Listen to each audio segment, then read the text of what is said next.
On va passer au cas Marcus Thuram. Oui. Alors, il a eu la note de 3, je Oui. crois, ce lundi dans les colonnes d'Eurosport. Préciser une chose, c'est qu'il a son point fort, le point fort de son match, Oui. ça a été sa densité défensive. Oui. C'est-à-dire que Ouais, il a mis sa tête sur les corners et il s'est bien replié. Voilà. Mais il doit sa présence surtout dans le 11 de départ, surtout à ceci, c'est-à-dire que il est là, notamment parce que il doit défendre sur le côté gauche, mais c'est clairement pas suffisant à ce niveau-là.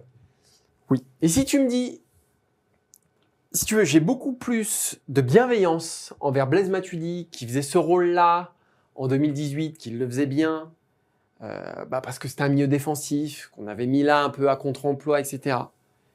Marcus Thuram, jusqu'à preuve du contraire, est un attaquant, c'est un buteur. Ses tâches défensives, son abattage défensif, son activité défensive ne justifient pas la pauvreté, l'indigence de sa copie offensive. C'est pas possible d'être aussi... Alors, c'est pas qu'il est peu concerné, parce qu'il est concerné, il fait les courses, etc. Mais il est à contre-temps. Il est jamais là où il faut. Il n'est pas à la réception des centres. Sur ses initiatives, il ralentit le jeu. Sur les contres en seconde période, dès que le ballon arrivait dans ses pieds, et ben voilà, il prenait des heures et des heures à faire un choix. Et quand il faisait ce choix-là, généralement, c'était le mauvais.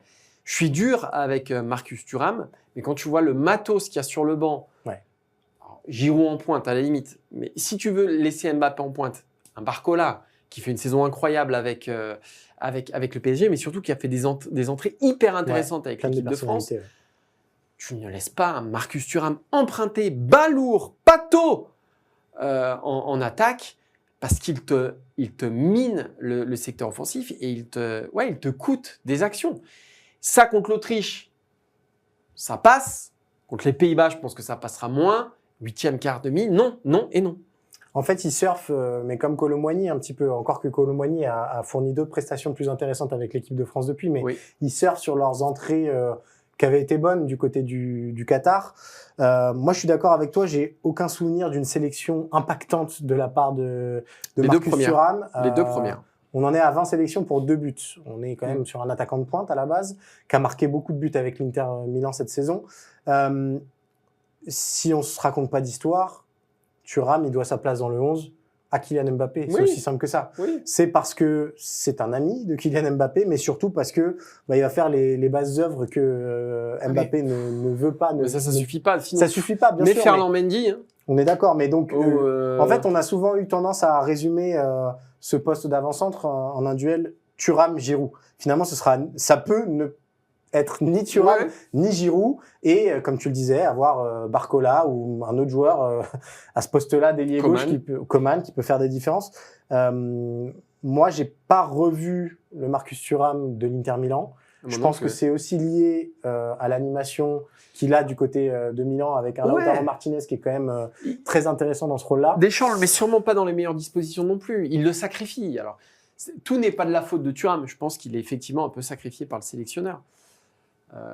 Moi, je peux pas m'empêcher de penser aussi qu'il y a le syndrome Martial, qu'il y a le syndrome Coman, le syndrome de ces joueurs-là qui, en équipe de France, le poids du maillot, il est un peu plus lourd et voilà, ils ont du mal à aller au bout, quoi. Ils ont beaucoup de mal à aller au bout et finalement, si tu enlèves Mbappé, Giroud, Griezmann sur les 10 dernières années en équipe de France, des attaquants qui prennent un peu leur destin en main, qui secouent un peu le truc et qui se disent voilà, je vais finir à 5, 10, 15, 20 buts ma carrière en bleu. J'enlève Benzema de l'équation, évidemment. Il n'y en a pas tant que ça. J'ai l'impression c'est fragile, quoi. C'est très fragile. Et Thuram, aujourd'hui, son action où il fait 3 passements de jambes et où il envoie... la frappe enroulée. Quoi. Ah non, mais... Enfin, elle est pas enroulée. Non, mais c'est symptomatique, je pense, d'un joueur qui n'est pas mis dans les meilleures dispositions. Je veux pas le flinguer parce que je pense que, sincèrement, c'est un bon joueur. Comme Martial est un bon joueur, comme voilà. Je pense qu'il n'est pas mis dans les meilleures dispositions et que ça se voit. Et que finalement, si tu le prends pour faire des replis défensifs et mettre des têtes sur corner, tu gâches le truc quand même.